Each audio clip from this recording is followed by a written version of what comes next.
Hey, it's Paul with MakeUseOf.com, and we've got another great e-bike review for you. Today we're checking out the brand new Velotric T1ST.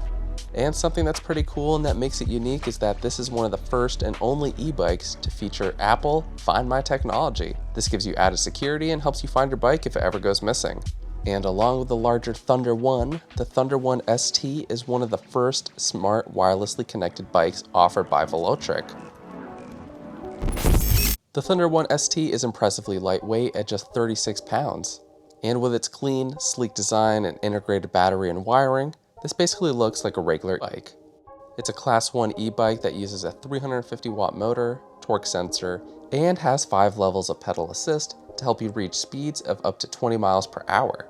And although it's primarily targeted for commuting and leisure riding, it also manages to be slightly more rugged than most other e-bikes thanks to those larger tires. And although the Thunder One ST doesn't have any suspension, it features 700 by 40C puncture-resistant tires that provide additional grip and traction. This helps the Thunder One ST be a little bit more capable and comfortable on rougher terrain, although it's still not intended for trail riding. It features a 36-volt, 9.8 amp-hour battery that gives you up to 52 miles on a single charge. And when compared to other e-bikes in the sub-$1,500 category, which typically hit about 24 to 40 miles, this is pretty impressive. Interestingly, despite having the same battery, Velotric claims that the larger Thunder One actually has a maximum range of 70 miles, which is nearly 25% more than the smaller Thunder One ST. For $300 more, the Thunder One also packs a lot more technology, including anti-theft alerts, keyless unlock, GPS tracking, ride customization, ride tracking, and health tracking. And so for those with a larger budget, the Thunder One is a great option if you want the latest tech. That said, you can save about $300 and get basically the same riding experience and the core features including Apple Find My with that same reliable motor on the Thunder One ST. Looking at the Thunder One ST, you can see that it has a bold and sporty appearance and is very reminiscent of a mountain bike. Its integrated battery adds minimal thickness to its down tube. Also, with its completely integrated wires, except for its front headlight, there are no visible indications on the frame that this is an e-bike. And despite it being more sturdy and robust, we really appreciated that lightweight design. It was surprisingly easy to transport and we had no trouble carrying it up or downstairs or taking it on the subway. Unfortunately, the Thunder One ST does not have a removable battery. Now, of course, this would have made the bike even more portable and easy to carry, and this is especially true if you want to take the battery inside for charging, or you want to help prevent theft. More than likely, this is an omission because of that Apple Find My integration. It's very possible that they intended for the battery not to be removable, so that this feature can continue to work all the time.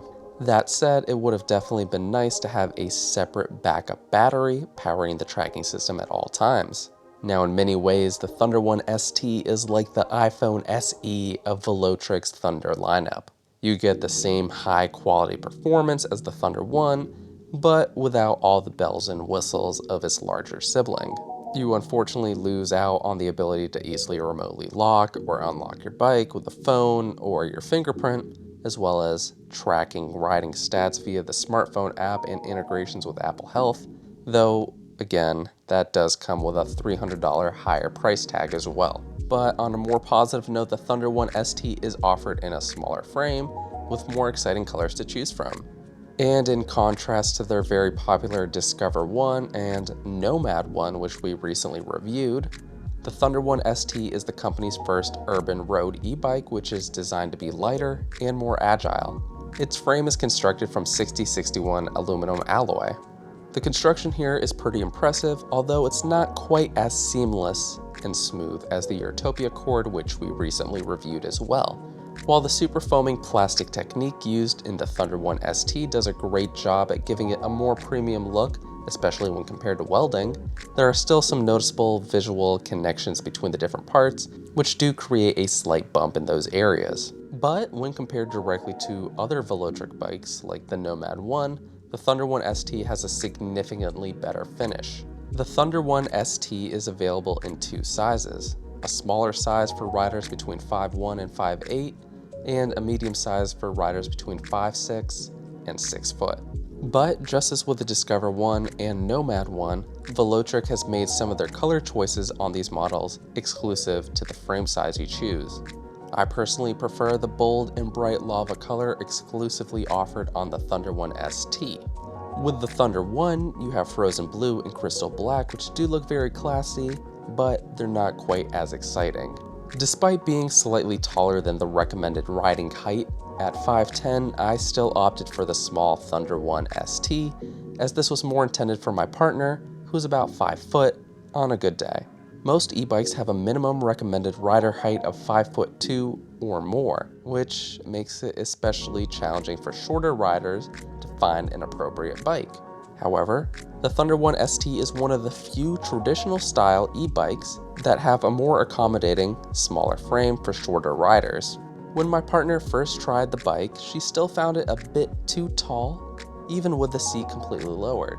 However, with a slightly thicker pair of shoes, she was able to more easily touch the ground, albeit she still couldn't flat-foot it. So while it's still not a perfect fit, the Thunder 1ST is one of the first traditional e-bikes that we've tested that she can ride safely.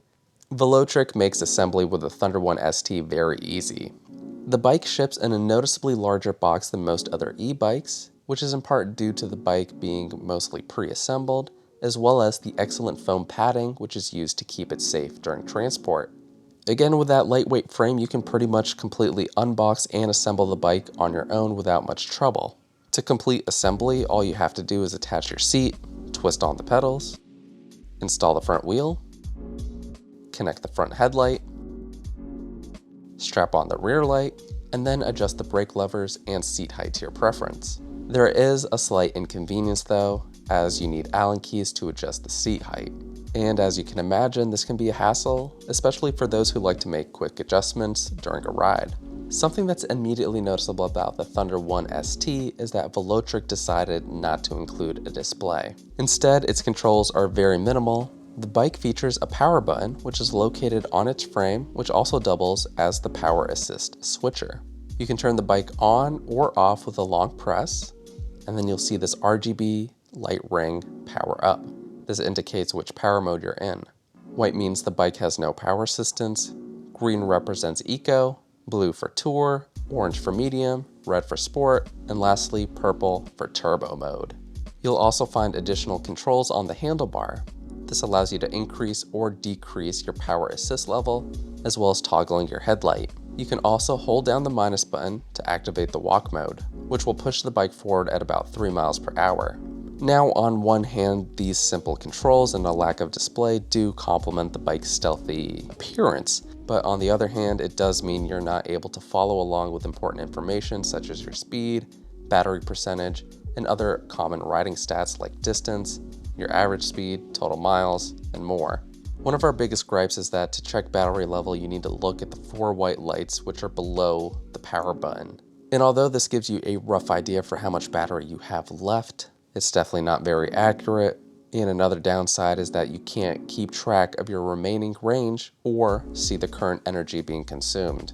Now, in part to make up for that lack of a display, Velotric has included a mount, a KOM universal phone mount, which is located below its handlebar. This does have a number of downsides, as one, you have to commit to sticking this 3M plastic piece on the back of your phone. And of course, that does mean that your case is going to be significantly bulkier, and if you're using an iPhone, you'll lose out on MagSafe. For charging its battery, the Thunder 1ST uses a 36-volt 2-amp charger. This is pretty common among other e-bikes and e-scooters, but it does appear that its charging prong is proprietary. The different prong means you can't use it interchangeably between devices. Also, charging speeds here aren't that fast. You get about 0 to 80% in about 4 hours, and 0 to 100% taking a whopping 6 hours. We've reviewed other e-bikes in the past with similar battery capacities that take about 3 hours to fully charge. As a Class 1 e-bike, the Thunder 1ST relies on your pedaling to provide motor assistance. 350 watts is not the most powerful, but it can handle most urban terrains with relative ease. During tests, the bike was able to easily tackle minor hills and the occasional steeper bridges or ramps in downtown NYC. The Thunder 1ST offers 5 levels of power assistance, though we found ourselves mostly exclusively using it in its purple turbo mode. In fact, we noticed minimal differences in the different power assist modes. You can easily achieve a top speed of 20 miles per hour in turbo or sport mode, but in terms of acceleration at slower speeds, we really didn't notice a difference between the other modes. Velotric probably could have simplified things and just offered 3 modes instead. Overall, ride quality is quite comfortable. You have a slightly aggressive riding position due to the handlebars, bringing your body into a leaning forward position. When pedaling, power does have a slight delay before the motor kicks in. In fact, there were a few times when we were slightly lurched forwards by the motor engaging a few moments after we had already begun and then stopped pedaling. We mostly noticed this delay once we were at top speed, and then we began coasting and then began to pedal again. Shifting gears is smooth thanks to that Shimano 8-speed drivetrain, which also allows you to easily pedal and ride the bike normally even when it's fully off. That's something that we usually have a concern with other commuter e-bikes. Nothing is worse than running out of battery and then struggling to ride the rest of the way back with limited or absent gearing. We found the stock seat on the Thunder 1 ST to be one of the most comfortable ones that we've tested in a long time. This is a huge plus for longer rides. Even though it lacks suspension and isn't intended for trail riding, those wider and softer tires help absorb minor bumps, cracks, and obstacles much better than other road e-bikes. It felt much more capable at hopping on or off curbs, and we even occasionally rode it on dirt paths without issue. And although the handlebars are slightly wider than most other commuter e-bikes, we could still easily manage to weave in and out of traffic without issue. We really like that the Thunder 1 ST is a stealthy e-bike that offers more aggressive and adventurous styling while still being able to conceal its battery and wires. At under $1,500, this is one of the lightest and longest range e-bikes on the market. And although it's not as reliable as GPS, including Apple Find My is definitely a bonus feature. We would have loved to see the inclusion of a display, as well as adding some of those exclusive smart features found on the larger and more expensive Thunder 1, and of course, having a battery that's removable would also be a plus.